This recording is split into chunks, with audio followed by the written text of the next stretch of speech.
Good afternoon and welcome to another edition of the Crossroads of Ideas series. My name is Laura Heisler and I am Director of Programming for WARF, Director of Outreach for the Mortgage Institute for Research, and a partner with the Wisconsin Institute for Discovery. And it's these three organizations who come together to present this series. I'm also delighted to announce that going forward, we are partnering with the Cap Times as our exclusive media partner, and we look forward to working with them on future Crossroads of Ideas sessions this semester. So look forward to more about that in the coming events. This evening, we're going to be revisiting a topic that we discussed back in December around the state of our democracy, because a lot has happened in the few weeks between our last session, our last discussion of this topic, and where we find ourselves today. Before I turn things over to our moderator, Mike Wagner, who has graciously agreed to come back, along with many of the panelists from our December session, I do want to take a moment to acknowledge the land that UW-Madison and WARF and Mortgage occupy. These organizations occupy ancestral Ho-Chunk land, a place their nation has called Dejope since time immemorial. In an 1832 treaty, the Ho-Chunk were forced to cede this territory.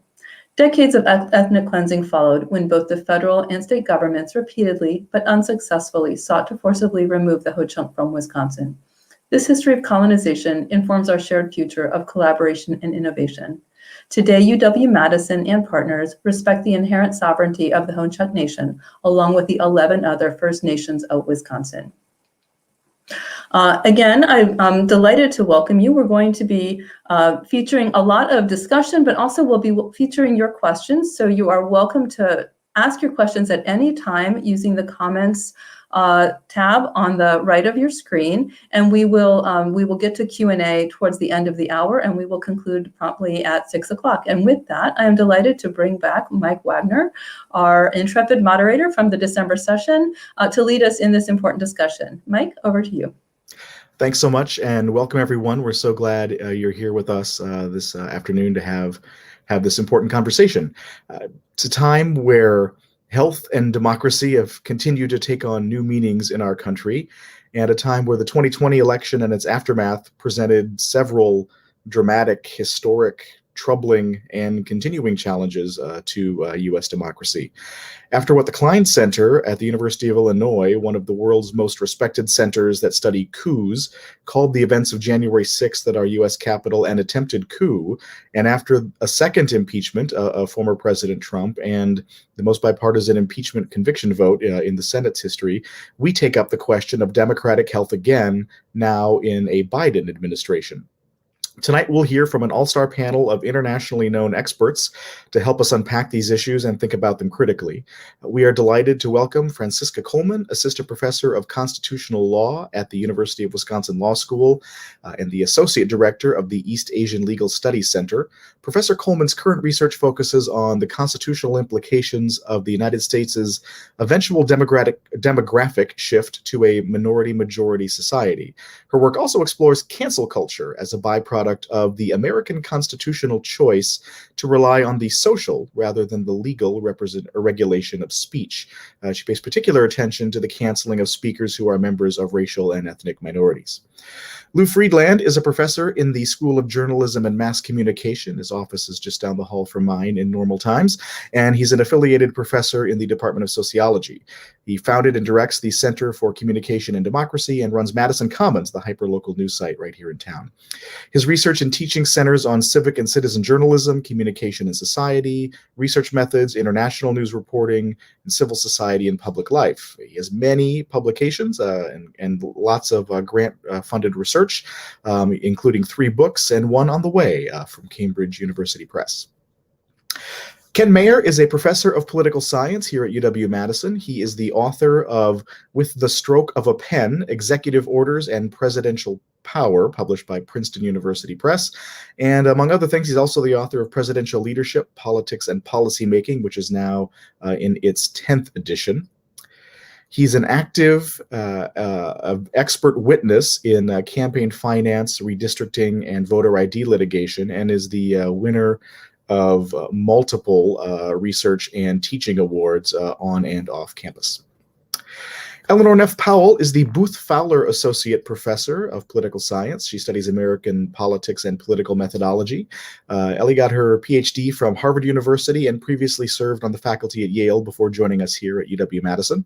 Her book, Where Money Matters in Congress, from Cambridge University Press, examines the influence of money on the internal politics of Congress and the biases it has for the policymaking process, I should say.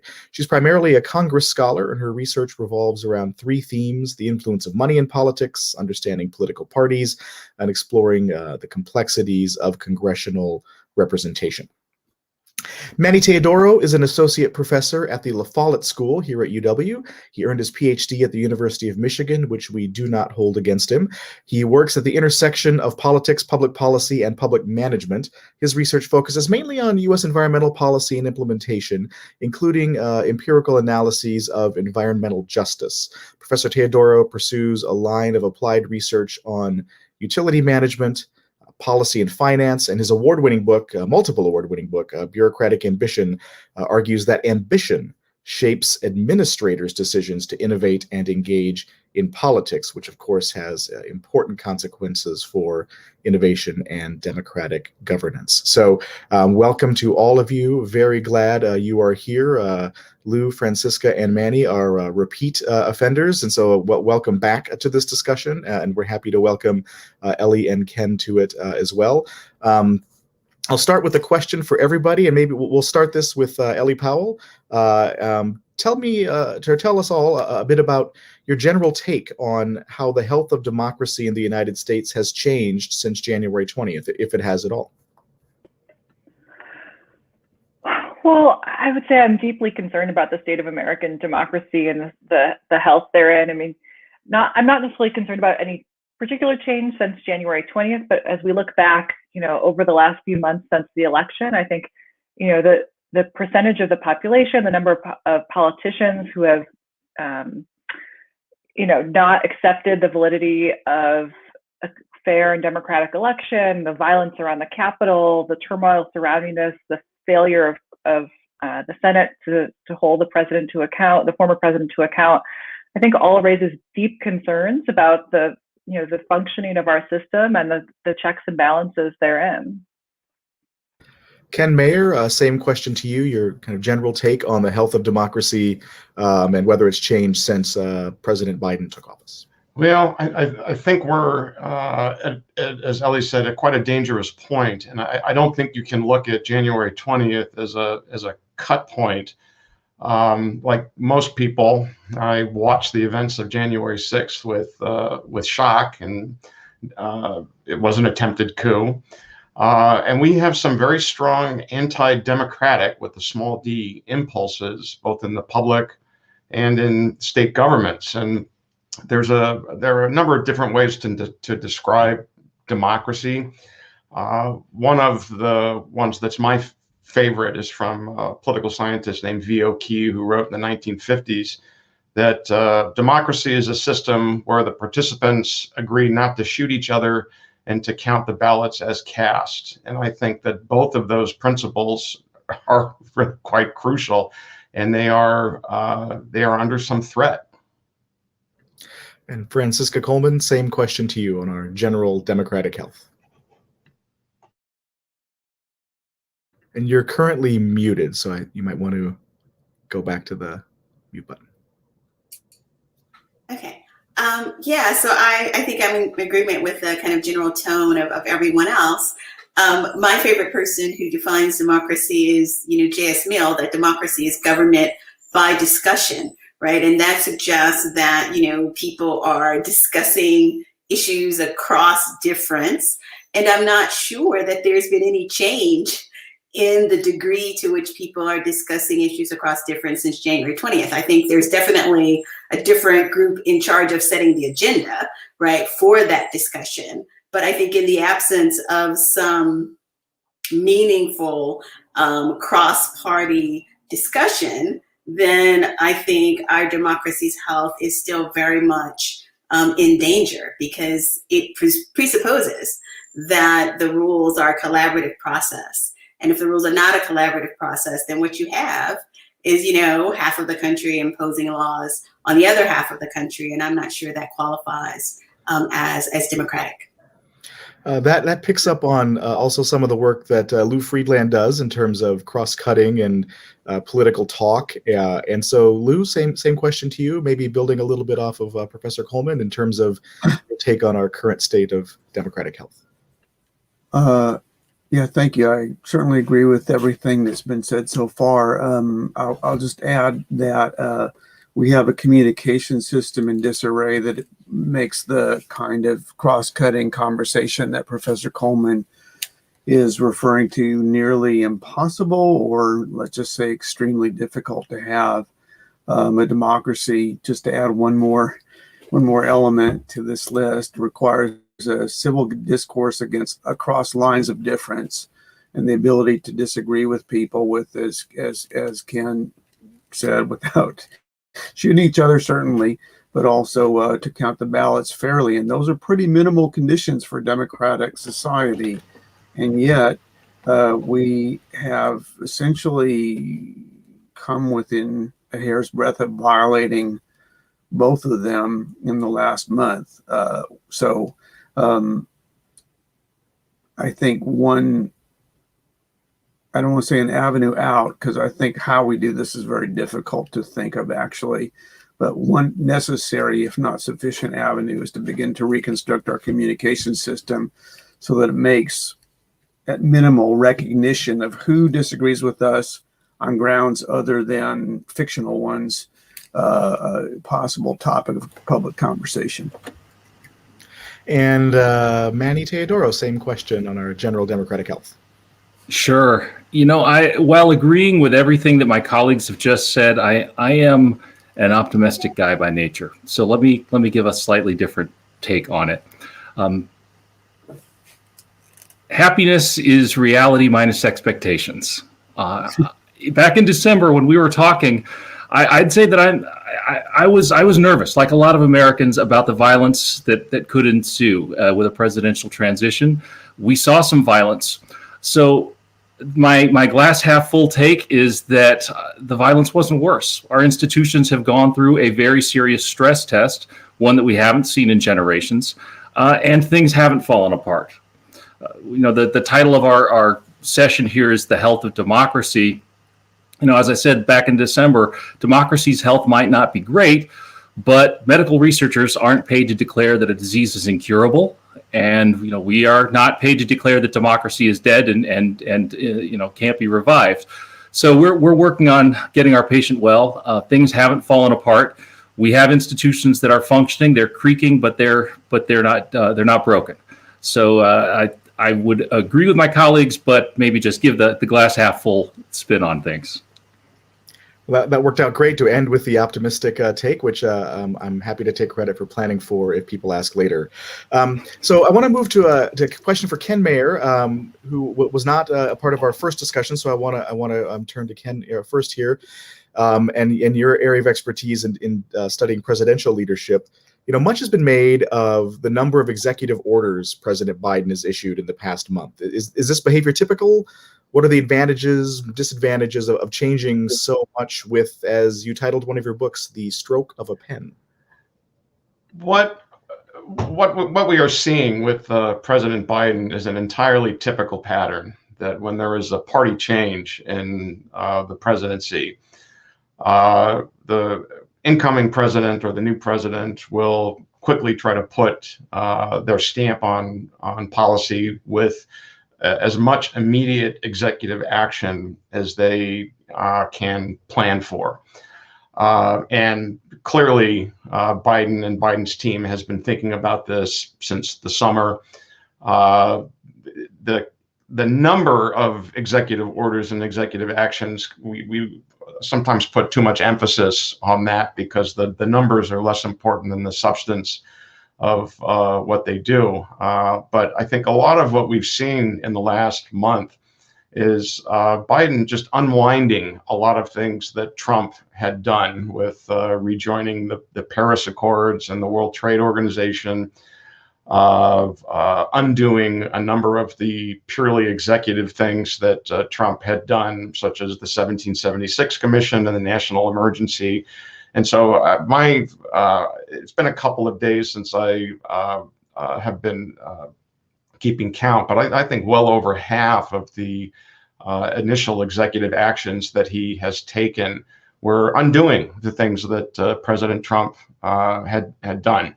And that's one of the disadvantages of unilateral action, is things that a president does solely on their own authority can almost always be quickly undone by a subsequent president. And so kind of picking up on that, I want to turn to Manny Teodoro. The president is the head of the executive branch. When executive orders take place, we can look as citizens to see those changes often in the administrative state. Now that the party controlling the White House has changed hands, how do people who study what you study think about what the president is doing and where we can look to understand what's happening in our country? Yeah, as Ken was talking, it made me think about all of the chaos that sort of executive order, governing by executive order creates. The example that leapt to mind for me was DACA, which was an executive order in the Obama administration after Bush 43 and Obama tried for a comprehensive immigration reform, couldn't get it done. So the Obama administration made it a change to the law by executive order, changed right back under Trump, changed right back under Biden. So, this wreaks havoc. And whatever you think about immigration policy, it's really hard to run an immigration agency with the rules changing radically every few years. None of that is good for the health of democracy. Citizens need to see a government that's operating well, where the bureaucracy functions fairly and consistently, not arbitrarily. What citizens, they're not following what's an executive order and what's a congressional bill and what's a court decision. What they experience is the way that they interact with a government bureaucracy, and what citizens see as a government that seems arbitrary and incompetent, when in fact agencies are really just struggling to implement these executive orders that are whipsawing, and all the rulemaking that changes from one agency to another. It's all very, very difficult to administer, and that has real downstream effects for the legitimacy of government later on when citizens see agencies that just don't seem to be functioning very well. So thank you for that, Ken and Manny, and talking about trying to execute a sensible and consistent and understandable immigration policy. It makes me think just about so many different marginalized groups in the country and how they've been experiencing American democracy over the past several years. And so I want to turn to Franciska Coleman. In one of your most recent writings, you suggest that things like the second impeachment of President Trump, the Capitol riots, the George Floyd protests, even debates and conflicts and disagreements over mask mandates are all data points in a broader struggle nationally over the scope and meaning of equal citizenship for marginalized groups. And so can you tell us a little bit what you mean by that? Yes. So I think, we have never truly defined equal citizenship in this country. And I think what you're seeing are different groups in society struggling to define equal citizenship for themselves. And so when you think about the mask mandate, well, I think it takes place, the debate over mask takes place within a framework in which minority groups, right? Estimates range from 2 times more likely to die from COVID to 5 times more likely to die from COVID than European Americans, right? And so there is kind of underlying this, mass mandate, liberty versus, lives, is whether the government is showing equal concern, right, for these marginalized groups when protections against COVID and the steps it's taking against COVID are so haphazard, and that, that it doesn't secure or provide, kind of remedies for these groups. You think about the George Floyd protests, of course, that's about, equal protection, right, from the state, as opposed to, being disproportionately harmed by the state.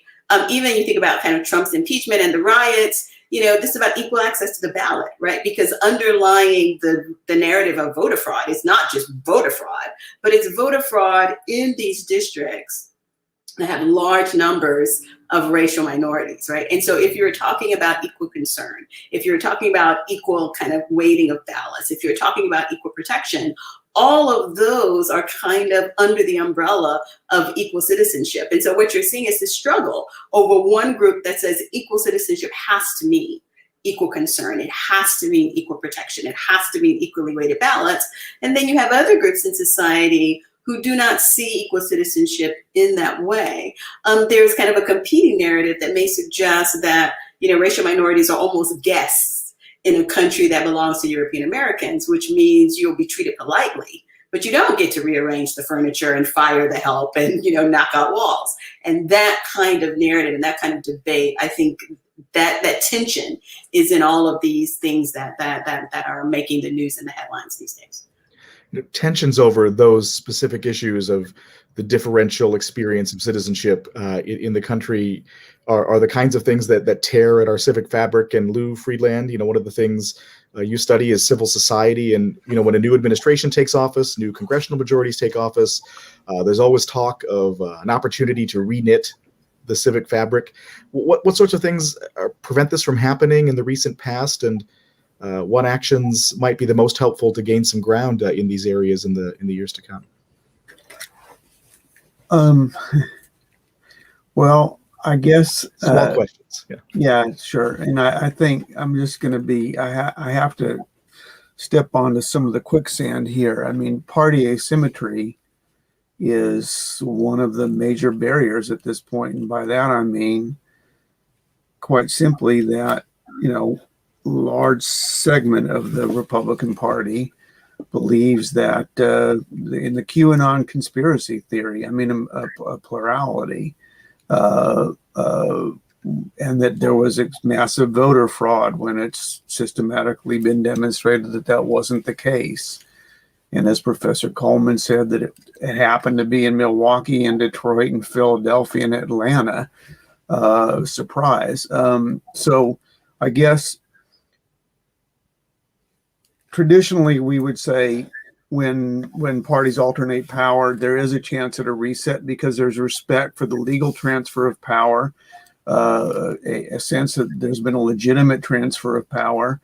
And like it or not, we won, we lost. And so we give the other party a chance to implement their program. And that ideally should lower the civic temperature. And we should all take a step back and see what happens and see if the new administration does what it said it was going to do. Well, unfortunately, we're not in that situation. Effectively, Leader McConnell has already said that his job is to make Joe Biden a one-term president in the same way that he said that his job was to make Barack Obama a one-term president. So I don't know any other way to address it, more obliquely or less directly, but effectively, until we get to the point where one party doesn't believe that Democrats are, killing children, then I think it's hard to have a reknitting of civil society. Now, having said that, Sherry Berman, some other fine political scientists have written about the need for a conservative party, a functioning conservative party in advanced or Western democracies in order to have a functioning civil society. And I fully believe that's true. I wish there was a functioning Republican Party that essentially had a program that was detached from one person, that was able to rigorously argue for the things it believes in, whether that's lower taxation or less regulation or new forms of global trade. I don't think we're there yet. And so I think, to go back to the previous thread of discussion about executive action, I think the thing that will lower the temperature at this point is whether the pandemic has gotten under control and the economy is restored, which will allow everybody some breathing space to say, we're not under as much pressure, life is getting better. Now maybe we can take that step back that we didn't take in, January of 2021. The place right now where the conversation dealing with the issues Lou just raised, the pandemic and the state of the economy, the place that's being asked to deal with those directly right now is the U.S. Congress, and namely the Senate, as they consider President Biden's proposals to deal with the fast COVID-19 relief that he is proposing. And so to Ellie Powell, we now have a country with a Democratic majority in the House and a razor-thin vice presidential majority in the Senate. What are some of the most important changes you see coming to the legislative governing process that you're looking at as the Democrats take unified government, thin as it is, out for a spin?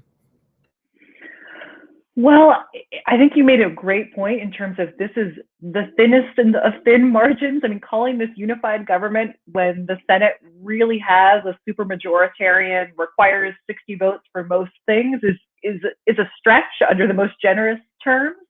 So one of the things I think one has to look at is sort of whether we're going to see filibuster reform happen in the upcoming Senate. You know, on the one hand, you know, the incentives for the Democrats are pretty strong to change the rules so that they can use their bare majority to get things done and to pass things legislatively, so they're not solely reliant on executive action, which, as Ken pointed out, is very, can be very temporary. It can be easily replaced by the next president.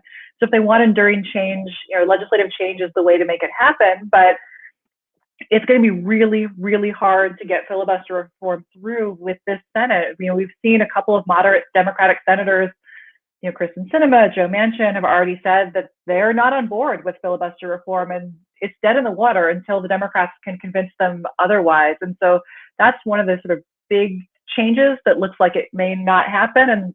But if those senators change their mind, we could then see, you know, potentially a lot of legislative reform come out of the Senate. One thing I think we're more likely to see is there's been a big effort, and I think this is going to be accelerated after all of the events surrounding the insurrection at the Capitol, is an effort to modernize Congress.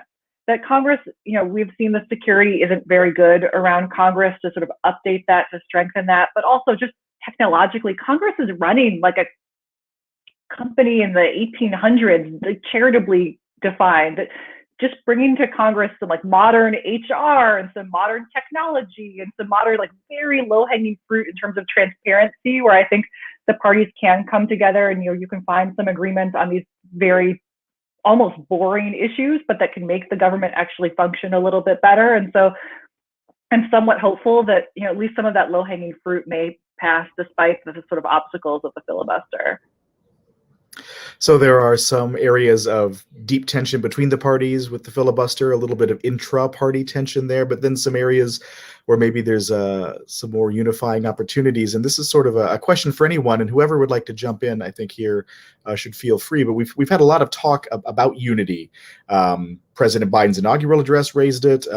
House and Senate Republicans talk about it. They've talked about it in terms of opposing the impeachment of President Trump or spending time on that. What's unity mean, and is it really something leaders should be pursuing?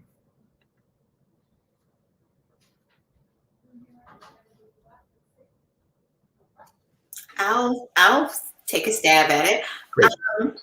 I think one way to look at unity is to think about, you know, consensus. Right. And that you're trying, instead of just, you know, what is it, like 51% of the people have 100% of the power, but you're trying to get, you know, consensus where, you know, most people are on board with the decision that has been made. And I think that that's a laudable goal that a politician should have. The problem, I think, is that the way we send people to Congress just is not conducive to the election of people who would be willing to compromise to reach consensus. The way the primaries work, all of the partisan gerrymandering. I mean, there is a system in place that sends to Congress many times, you know, people who are very committed to their party ideology and don't have the wiggle room and are not willing to kind of compromise in order to reach consensus. So I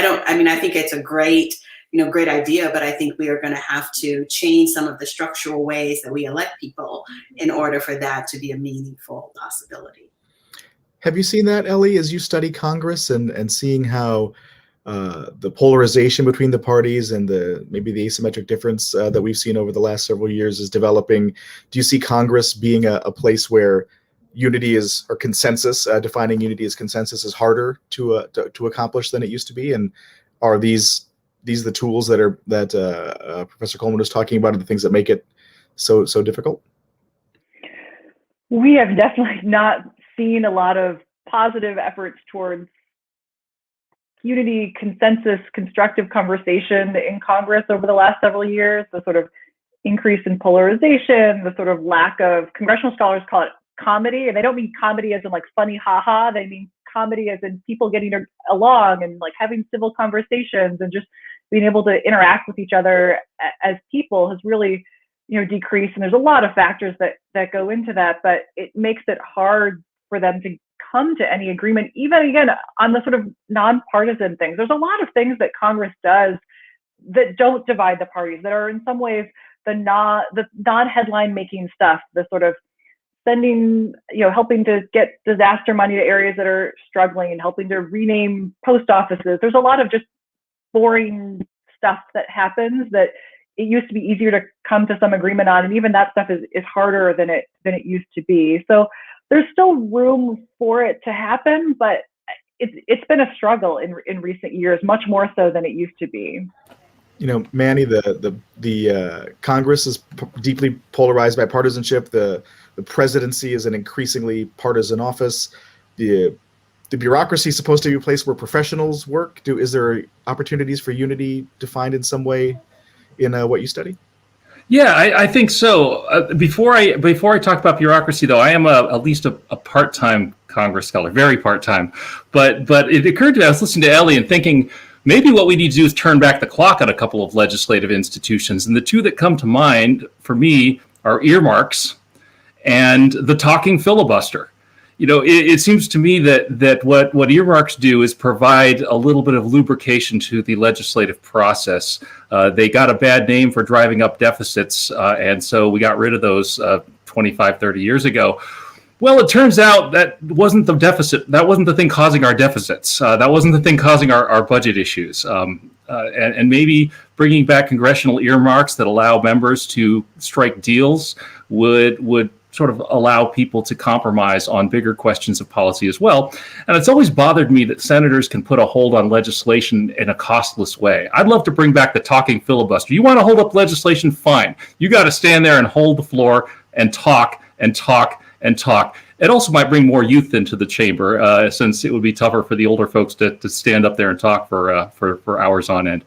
Getting to bureaucracy, though, I think it's notable that back during the terrible events of January 6th, it was not Congress, it certainly wasn't the president or the courts that held the polity together that day. It was the bureaucracy. It was state and local administrators who handled elections. It was the Capitol Police. It was the National Guard that preserved the institutions of government. Yeah, bureaucracies and agencies are where governments ultimately build their legitimacy. That's where people learn to trust or distrust government. It's what happens in the agencies.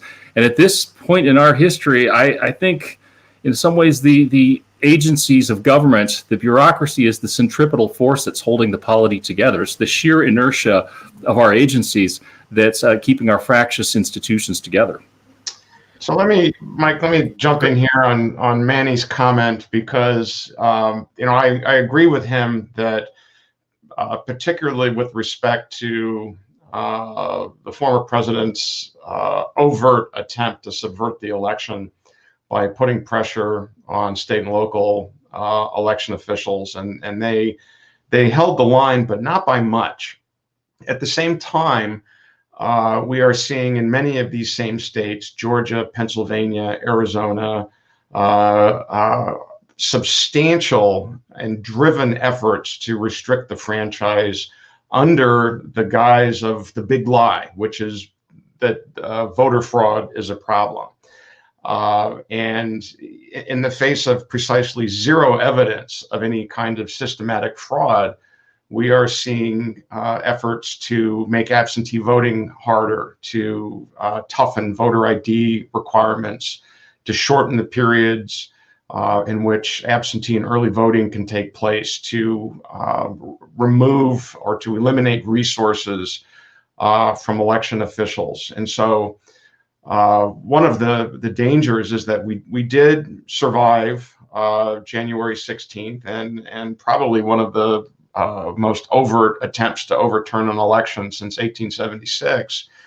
But I think, and this is not terribly optimistic, I think there are efforts to lay the foundation for undermining the resilience of those institutions that did hold, so that in 2024 they may not hold. And so I don't think we are past the point where these institutions continue to require support and vigilance. That's something echoed in the report from the Klein Center at University of Illinois that I referenced at the beginning of our talk, where they have a large database over deciding what is and is not a coup and an attempted coup. And they concluded that given the elements of what happened at the Capitol, it was an attempted coup. And then they pointed out that it's not always, often the first attempt is unsuccessful and later attempts become successful, which speaks to the importance of building the resiliency of the institutions that held, as you point out. We also are taking questions from folks who are good enough to be sitting in with us tonight, and one from Kathleen. I think we'll start with Franciska on this one, but anyone else who would like to jump in should. This question is: a fairly small proportion of our citizens see government as relevant to their lives, and many citizens don't vote, or if so, maybe just in presidential elections. How can we clarify the role of government and encourage voting and maybe other kinds of participation too, which is my own addendum to the question? Yeah, I would say, of course, first, education, right? I mean, there's so much citizens don't know about the way in which government affects their lives and about possibilities and options. So I think just getting, citizens information about how democracy works and their role in it is very important. The second thing is, make voting easier, right? Sometimes there are hurdles and barriers and hoops to go through, and we can make voting so much more convenient and accessible for people. And I think that's another way. And I think a different way is also the impact of people's votes. I mentioned earlier, 51% of the people getting 100% of the power. And there are other ways to organize voting other than just first past the post, right? And there are ways in which, ranked choice, where we can make voting more carefully match the kind of gradations in people's preferences. And so if we can make voting more than just either or, because many people have, they have to game the system in order for their vote to count. If we can make the kind of adopt an approach to voting that more closely reflects the kind of decision making people are making in their lives, I think that would be, exceptional. And lastly, I would say, thinking about the role of courts as the final decision maker. If people are trusting courts to have the final word, they may not be engaged in democracy because ultimately this is a question that they are not deciding. And so giving, citizens more voice, kind of maybe by reforming, the way other institutions' ability to moderate democracy, then I think that might also be a way to get to, if people feel like they're going to have a greater impact, I think they're more likely to be involved. And there are different ways we can increase their impact. Anyone else on clarifying the role? Yeah, Ken. And then Luke. I think we could get unanimous agreement or consensus, certainly, that the most fundamental duty of government is the safety of its citizens, and we can add keeping the lights on, keeping the water running, and making sure that the roads are passable. And all you need to do is look at what's going on in Texas with a catastrophic, decades-long government failure, and it's not a partisan issue, other than the fact that Texas has been under single-party control for decades. But that's about as basic a government responsibility that you can have, when you see people lining up in parks for water or I mean, it's just such a basic failure of government that we have been through rhetoric and strategies that have this point has been driven home that government can't do anything right, that it's always the problem. And this is the inevitable consequence of that kind of corrosion in the confidence and the ability of government to do the most basic functions that government has to do. I hate to feel like I'm digging into the partisanship issue a bit, but we have an anti-majoritarian politics in the country and in the state, right? I think many people know, but many people don't, that in 2018 in Wisconsin, just here, for the Democratic Assembly vote, the Democrats received about 53% of the votes for the Assembly and 33% of the seats, 33 seats to 66 Republican seats. Now, when you have majorities that are so skewed towards one party through means that I would call extra legal, or I would not call them legitimate, gerrymandering, for example. Voter suppression would be another one, probably the most important one, actually. But both of those together, then the parties don't feel they need to be responsive to people. And Charles Franklin, the dean of Wisconsin polling, did a great interview with Paul Friedland. I guess Cap Times is sponsoring this event, and I think it was this week, maybe last. And Charles, who's a very straight up the middle guy, said, listen, the Republicans feel they can just ignore public opinion at this point. That's Charles Franklin saying this, not me. I'm putting a slightly sharper point on it, but effectively that's what he said.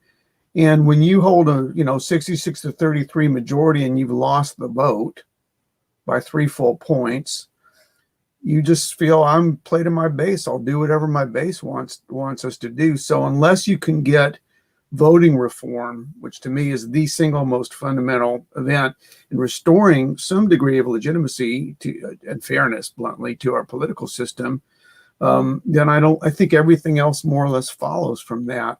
Now, of course, the problem is, and all my colleagues here have mentioned this, is that one party does not want voting reform. The John Lewis Act in Congress could not be passed unless the filibuster goes. So there's so many of these kind of, I'll call them chicken and egg paradoxes right now. But until we figure out a way to move past those and at least restore voting fairness, I think almost everything, personally, I think everything follows from that. All right. Well, thank you all. Another question. This is from Richard that I see in our chat. I think this is right up Ellie Powell's wheelhouse here. Would random seating in congressional chambers help integrate ideas and lend to more consensus of ideas and policy instead of working from a right and left sides the way they sit now? So that's a great question, and one that political scientists have been wondering about for a long time. And it turns out the House actually uses a lottery system to randomly assign offices when people get into Congress. And so when you get into Congress, you're assigned a lottery number, and then the political scientists use this randomization to try to understand, okay, if you get an office near somebody else or in the same building as someone else, does that impact whether those people vote together or co-sponsor things together, share ideas, work on legislation together? And it's really disappointing, but the answer seems to be basically no. We all had really high hopes for this, and the evidence looks pretty weak that it doesn't seem to have a big impact on either voting or co-sponsorship or any of the things these scholars were able to measure. But I mean, maybe seats would make a difference, but at least in terms of office proximity, it hasn't brought them together very much. It reminds me, before I was here, I was a professor briefly at the University of Delaware, and the other senator, before Biden was still a senator at that time, but the other senator was Tom Carper. He came and talked to my Intro to American Politics course and said that, picking up on something Manny said before, like the loss of earmarks has devastated working across party lines. And the other thing that has is that the party leaders will punish those, especially new lawmakers who work with folks on the other side. And so even if you're randomly, in an office next to someone else, the party leaders are watching. Senator Carper told a bunch of 18 and 19-year-olds back in 2006. And it, even this is, a while ago, discouraging that kind of unifying, consensus building sort of opportunities. So we've been talking a lot over the last maybe 20 minutes of this conversation about policy, electoral administration, the structure of how democracy works. But one of the very first things mentioned by a few folks was about democracy being the ability to, talk to folks who are different than you, to engage in conversation across lines of difference. And so, Lou, yesterday, Rush Limbaugh died. A few weeks ago, President Trump was banned from his most dominant social media platforms. It seems as though there's an opportunity for the conservative media ecology to be different than it's been over the past several years. What sorts of things would be beneficial changes to the way our overall media ecology, and in particular the conservative media ecology, operates as we think about democratic health? In 1 minute, I think I'll start humming the theme to Jeopardy. I'll take hard questions for 500, Alex. I think Rush Limbaugh is a symbol. He was that's not quite right. Rush Limbaugh was a towering figure in American politics. He was called, in fact, the majority maker by a number of Republican politicians and others in the 90s and 2000s. He's gone. The vituperation that he brought to the air every day is not gone. In our own research, we show that in every major market, there's a minimum of 6 hours of ultra-conservative talk radio on the air in Wisconsin every single day in every major market. So Rush is gone. Hannity's there. Levin's there. So this is not going away. Fox News is, reporting on the, frozen windmills in Texas as the cause of the deep freeze. So nothing seems to be changing there. But I think the single thing, honestly, that is amplifying and making this, frankly, worse than it is Facebook, and the role that Facebook is playing in amplifying essentially every, a whole range of conspiracy theories, but most importantly right now, QAnon. So I would like to see some serious regulation. I know there's some cross-party, maybe that's one place where the parties agree at this point. I'd like to see some serious regulation of Facebook. Facebook also has a very specific strategy to I would say, it's not intentionally to hollow out local news, but effectively it's hollowing out local news by essentially carving out local news space, which further puts pressure on local news organizations. So I think that the other thing, and other major thing that we need to do, is to figure out ways through public and private means, public and market means, I should say, including nonprofit market means, to shore up local journalism so that people actually get a reliable source of information, since we know that local news, local newspapers and television both are people's most watched or used source of news, and the one that they trust the most. So I think there's a number of specific and difficult, bluntly, reforms that need to be accomplished there. There's a lot of evidence about social media leading to diminishment of local news, and also just Google itself is an excellent new paper whose the authors I'm forgetting, so I apologize to them, whoever they are, which will pop into my head once we sign off, showed that Google kind of downvotes local news links to come up when people are searching to learn about civic issues. And so they're they're getting less of the local and more of the national, which is more polarizing to begin with. And work I've done and others have done showing that, national news sources tend to give voice to the most extreme of our lawmakers, which also pushes against all of the forces that many of us in this conversation are talking about, things that we would like to encourage.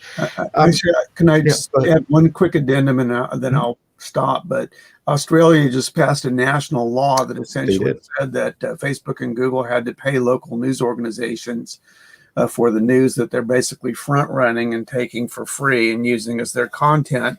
Google said effectively, yes, well, not quite yet, but effectively, okay. Facebook shut itself down in Australia or I should say, didn't shut itself down, but just started blocking local news altogether. So that tells you what the primary orientation of those two companies are. One of the advantages of having done this twice is that we can think about some of the things that were brought up in the first conversation we had. And when we talked last time, Franciska, you suggested the Black Lives Matter protests index a lack of democratic legitimacy because racial and ethnic minorities are rarely genuine co-authors of the laws and norms that govern, especially the state's use of force. And so now that the administration's changed and the Democrats have, as we've talked about, a narrow, unified federal government, will the dynamics of protest and democratic legitimacy change, do you think? Yeah, so I think, other panelists have already mentioned this. I think it's going to depend on, the driver of this lack of legitimacy is this kind of voicelessness, right? And that's tied to, voting barriers, voter disenfranchisement, underrepresentation of people of color due to the minority entrenchment of small states in the Senate. And so the Congress has some laws, right? One particular law and some proposed constitutional amendments designed in some ways to equalize voting power, to kind of get rid of or reduce some of the racial asymmetry in voting power. And I think if they are successful in doing that, which is, I think Ellie and other people have mentioned, may depend on getting rid of the filibuster, or as Manny said, bringing back the talking filibuster. If they're able to get these kind of voter reform passed, then I think you would have more authentic voice in lawmaking. And I don't know that the protest would decrease, but I think the dynamics of illegitimacy that underlie the protest would be different, just because you have more of a voice in the actual co-authorship of laws at the national level, since there's been some discussion around kind of federal guidelines for policing and various things. So I think it definitely could change the conversation. But I think, of course, people also continue to push the envelope and continue to protest. But I think they will have more legal authority and than they do now, because I think now their protest is the only avenue.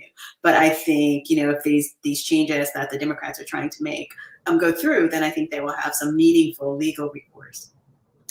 So we're entering the home stretch. So a little less than 10 minutes to go, but so many important things to talk about. And so quickly to Ken, as a presidential scholar, a presidential leadership scholar, what are some of the most important things President Biden can do to effectively lead the country, especially during these first months when a lot of success is most possible often for new administrations?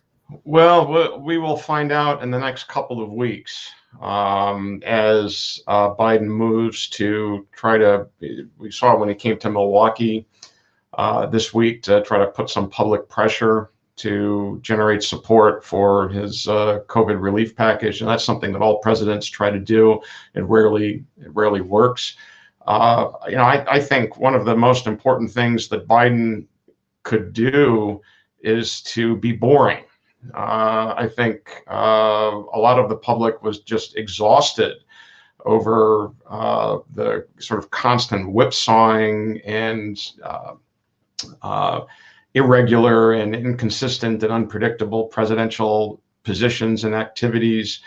But all of this comes down to a sense of the legitimacy of action and outcomes. And there was a poll that came out today from Brightwatch looking at the health of democracy, and you have only about 25% of Republicans who actually think that Biden won the election, and that's 25% of 30%. So we're not talking about a huge segment of the electorate. But as Lou put it, there's a chicken and egg problem here that you can't really get sustained governmental action without some legitimacy, but you can't get legitimacy until people are willing to stop weaponizing the things that make legitimacy difficult. So I'm totally fine with a completely boring president, and muddling through, I think, is is okay, assuming, of course, that there's enough action that we can come out of the other side of COVID. So that's my answer, and I'm sticking to it. Thinking about a boring president, and even if President Biden succeeds in that, he'll still be the focal point of a midterm election that the chattering class is already talking about, coming up in a little under 2 years. And these election timelines are short. The timelines of the information ecology that Lou was talking about earlier are short, but policy administration timelines can be long. And so, Manny, Teodoro, how might we as citizens evaluate the quality of governing we're getting from this new administration when so much of what they might do will take a long time to take effect? Yeah, it's hard to counsel patience when we're all feeling a sense of crisis, but it really, government administration, this might be a shocker to a lot of you, government administration is slow. And when I checked a couple days ago, the Biden administration only has, I think, 8 or 9 cabinet officers even approved by the Senate at this point. Everyone else is serving in an interim capacity. Every rule-making process, every executive order put into practice takes time. Even getting 3,500 political appointees into the federal bureaucracy takes time. Picking up on Ken's theme, 3 cheers for boring. It's the mundane aspects of government that build its legitimacy. Whether you're talking about ancient Rome or 21st century Texas, keeping the water flowing and the roads clear, that's how governments build their legitimacy. And when they fail in those basic services, they do so at their peril. Citizens can be forgiven for not caring to engage in a polity and a democratic process that doesn't deliver for them their basic needs, that doesn't treat them fairly. So I'll counsel patience. We need to let the administration do its work, try to let Congress do some work. As I said at the beginning of the hour, I'm an optimistic guy. I recognize the way all the incentives of the institutions create headwinds against unity, against consensus on the things that we all agree on. But it is, in the end, our only way forward. It's to get the basics right, the things that we all want, the things that we all need. So if we're counseling patients, of course, we have competing doctors, a Democratic set of doctors and a Republican set of doctors. And Nancy in the chat asked about a multi-party system. Might that make for more collaboration in our system, or is the two-party system just too ingrained? And so I'll turn that over to our congressional expert, Ellie Powell.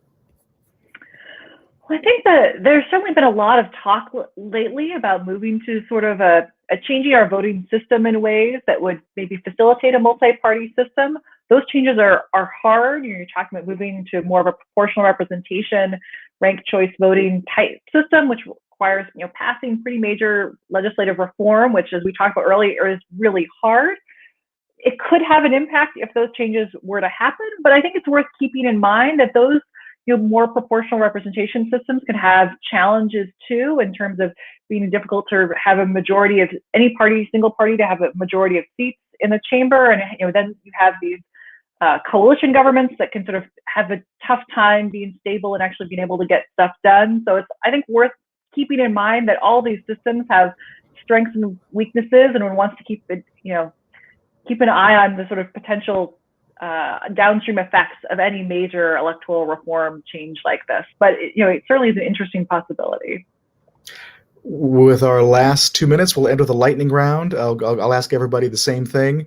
What's one thing people watching this tonight or watching it later when it's up on discovery.wisc.edu, not too long after we're done, it'll be up. What's one thing you want people to know, or what's one thing people should be watching for in the next short bit of time, 6 months, year, 2 years? Franciska Coleman, what's one thing people should look for? You're on mute. They should look at what happens with kind of the filibuster in this current Congress, and they should also kind of look at the move toward kind of bipartisan districting commissions in their local area. Ken Mayer. Redistricting. That's going to be key. Lou. I'll take redistricting and as well. Yeah. Manny. Infrastructure and and return to the pork barrel. And Ellie. Oh, you're on mute. One under the radar thing people often don't see is that they can go to their congressional representatives for help with the federal government. So constituency service, if you're having trouble with any federal agency or any sort of problem, go to your member's website. They have ways to help you with navigating the chaos of the federal bureaucracy. My very first publication was about how individuals are increasingly seeing constituency services as partisan and were less likely to seek them if their lawmaker was in the other party. And so I wholeheartedly endorse Ellie's advice, and we're ending that right on the button at 6 o'clock. So thank you all for joining. Thanks to Lou Friedland, Franciska Coleman, Manuel Teodoro, Ellie Powell, and Ken Mayer. And again, this will be up online, discovery.wisc.edu in the next half hour or so. Thanks all for joining us, and have a great evening.